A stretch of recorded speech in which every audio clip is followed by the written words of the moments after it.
First of all, I want to sum something up for 3 points from the point side. It's about the cultural protections and the economic boost for the local peoples and about the rule setting for protect the heritage site. And for the first things about the cultural protections I want to say about is that nowadays it's good to set some rules for the heritage site and like hire the tour guide for the tourists. It's good, but what happens right now is people break the rules. Even you set some fines about like 1,000 ringgit if you do like this, but people still do this because they don't give a care about the heritage site. Only the local people care about the heritage site. So rules is not working at all. And for the economic boost, it's easy questions to answer.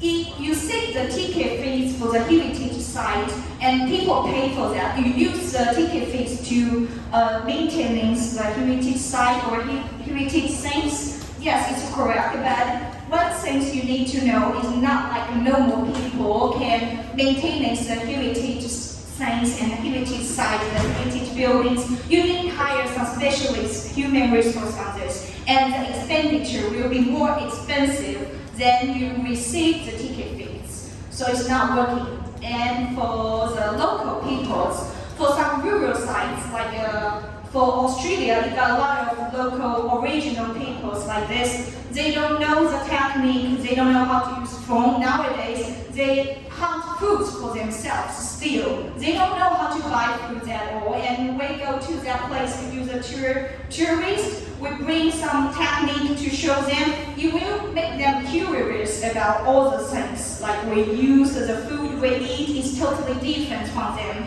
And you will like trigger some instinct disappear. They want to know, how about we go to the outside the forest, we buy some food, we taste the other people's taste, like this. It's break their culture and will make them lose the original behaviors of how to live in the forest, something like this.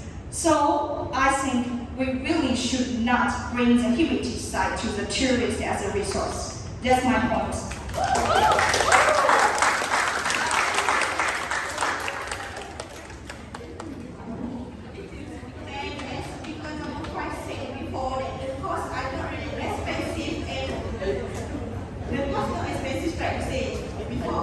I say the cost is expensive, but can be covered. Okay. Cost is not really, it's expensive, but can be covered. But are you sure that it will cover all of the costs from the start to the end?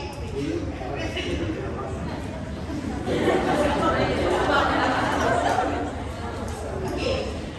For example, the management early invest a lot of cost to develop that place. You say that if tourists come to the place, then the cost will be covered by the tourist arrival and so on, right? But are you sure that the management will maintain to care of the heritage after a long time? Because we know heritage is a long time of using aside, right? And also, as we can see, tourist arrival to the heritage sites are not really high because not really high compared to other heritage. Tourists might arrive to heritage because of the site, and as we know, every heritage will be fee. We should pay a fee to heritage sites, and if the heritage site that we develop are not interested and not attract the tourists, how can we cover the cost? That's all.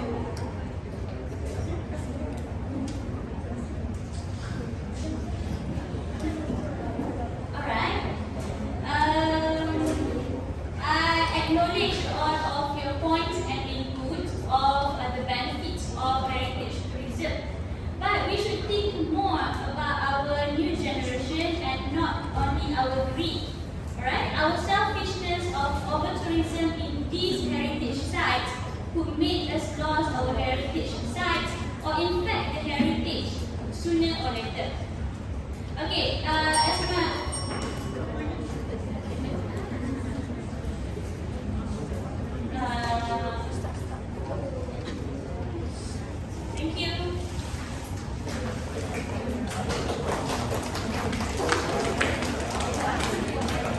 Thank you, representative from the mosque. Now let us welcome the representative from the pros. Your time starts now. Thank you, moderator. What we can sum up from pro-opposition side is from panel 1 to the last panel, you are only repeating the same problem, repeating for the tourist behavior. When it comes to that, it's a small problem to the tourism sector. We need to gain income from heritage side to help our country. That is the fact. And you keep repeating the problem, tourists don't behave themselves. That is a small portion of problem in these cases. And more funny is panel number 4 using real estate building as an example to heritage site. We don't need to make heritage site become 2 floor, 3 floor. We need to maintain the heritage site to be original. And that not coming to expend higher cost in maintaining it. Say to me that Malaysia, anywhere in Peninsular Malaysia, Sabah and Sarawak, that we don't maintain our heritage site today. You can't, because there is no.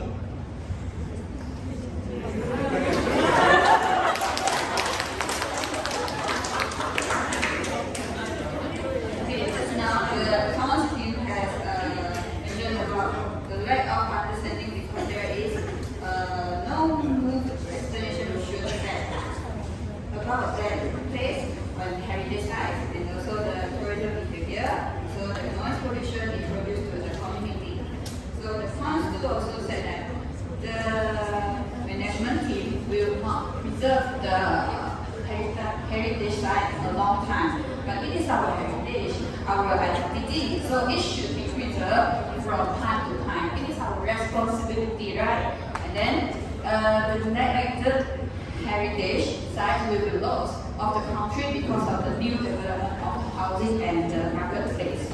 So tourism in the sustainability measures can be minimize the number of the tourists and provide the professional of the tour guide and not prohibit at all. So even though our local community is didn't know about the event of the past, the ways of the community live, and it passed on, it should be passed on from generation to generation. Thank you.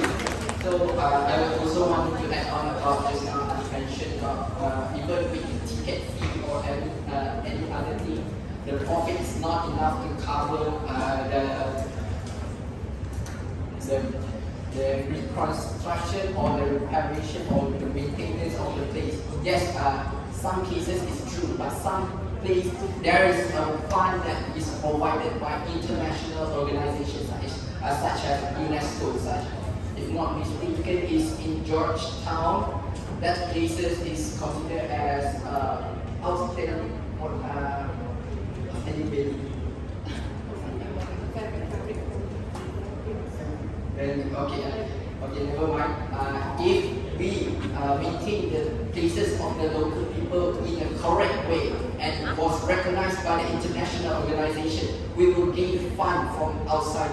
And not only that, we also by promoting this heritage tourism, the local people will gain profit. We can help the local people, so they can always continue with their culture and not stopping their because due to the economic crisis, they can do their culture and gain side income from the culture activity that have been done by them.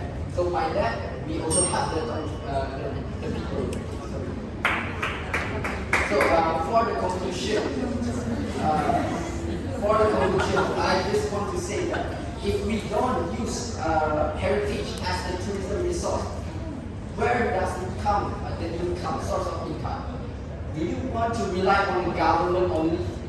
Or you just let the government pay for it and then the local people just ignore the place? Then that is not a culture. Okay. And then, so, therefore, we from the opposition remain still with our stand, that is we agree using heritage as a tourism resources has more benefit rather than disadvantage in context of Malaysia. That's all.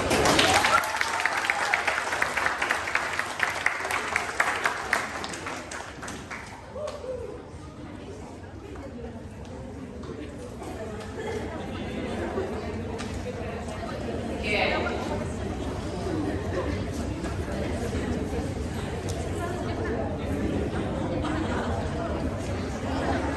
Okay, very exciting. Yeah, second round, very exciting skit actually. Actually, remaining 10 seconds. Do you want to add on? Remaining 10 seconds.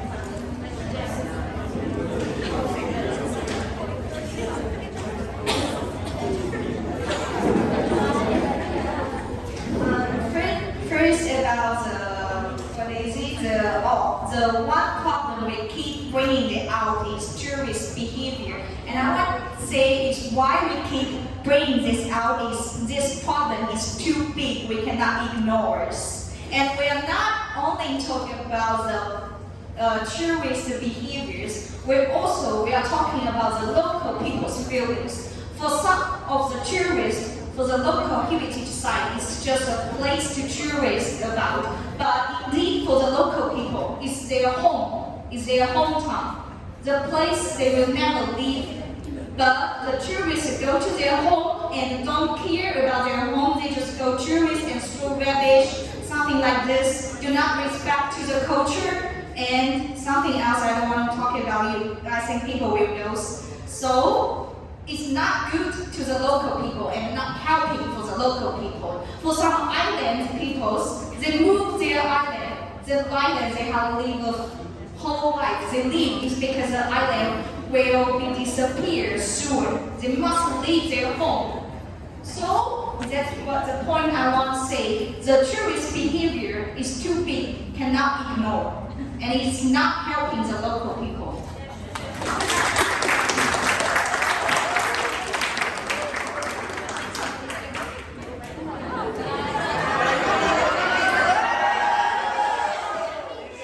Okay, 10 seconds of ya. Okay. One Thank you. minute ya. Thank you for your comment. And just now you say that yes, the tourist behavior is a big problem that we cannot ignore because we disturb the the resident feeling of because we disturb the life of the people who live there. But you should know that if we don't promote this heritage tourism in the local, like the culture, the things that have a tradition or culture, then people will forget about it. And about the tourist behavior, it can be. Alright.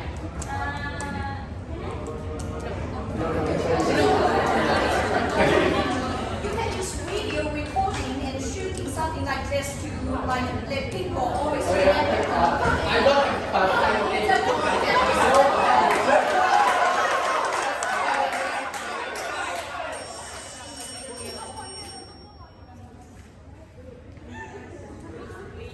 This is a debate ya, bukan pergaduhan.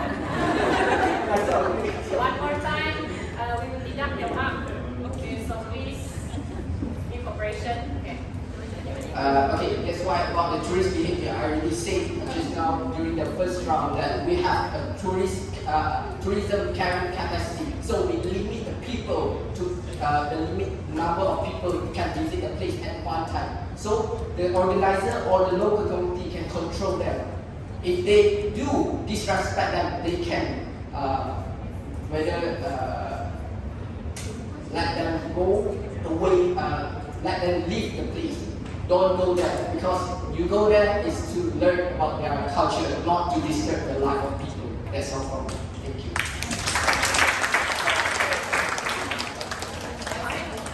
That's it. Okay.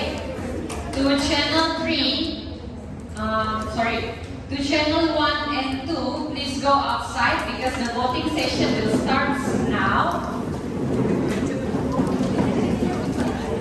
All the notes leave on the table. All the notes.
To those who have class after this, next week is Mampu for your attendance. And you can leave this class this way. And please don't share to your friends who don't attend class today. Right?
Terima